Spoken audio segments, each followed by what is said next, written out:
Imagine a small village outside Kiev, Ukraine in the late 1970s. A young boy named Jan Kum grows up in a home with no hot water, no luxuries, and a constant shadow of fear. This was Soviet-era Ukraine, a place where phone lines were tapped, secrets were dangerous, and dreams felt out of reach.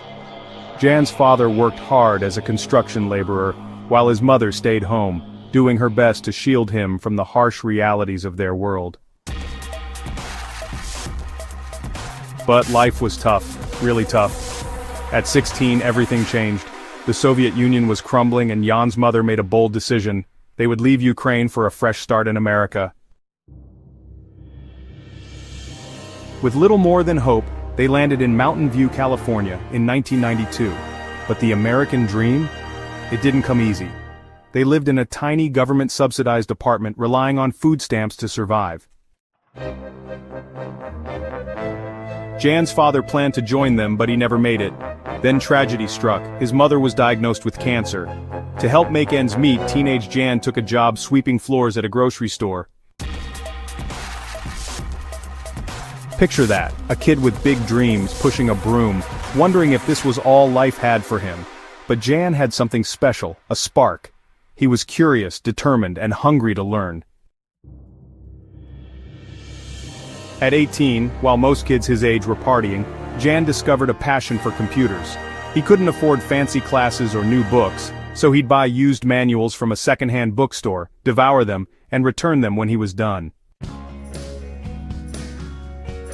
Self-taught and relentless, he taught himself computer networking and programming. He enrolled at San Jose State University, but life kept pulling him away.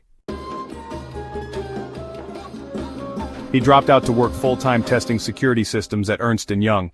That's where he met Brian Acton, a guy who'd become his lifelong friend and future business partner.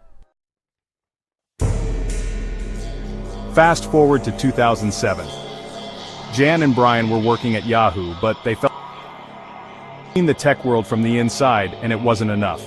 So they quit, together, and took a year off to travel South America, recharge, and dream.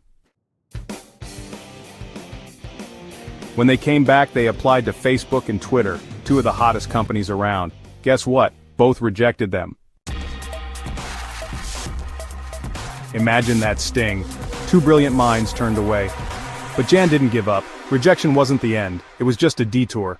In 2009, Jan bought an iPhone and had a light bulb moment. He saw the App Store and thought, what if people could message each other for free anywhere in the world? Growing up, he'd struggled to stay connected with family in Ukraine because calls were so expensive. He wanted to fix that.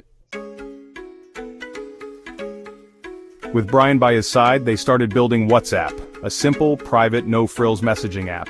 But it wasn't an overnight success. Early versions crashed constantly and hardly anyone used it. Jan was ready to throw in the towel and get a real job. Brian said, give it a few more months. That advice changed everything.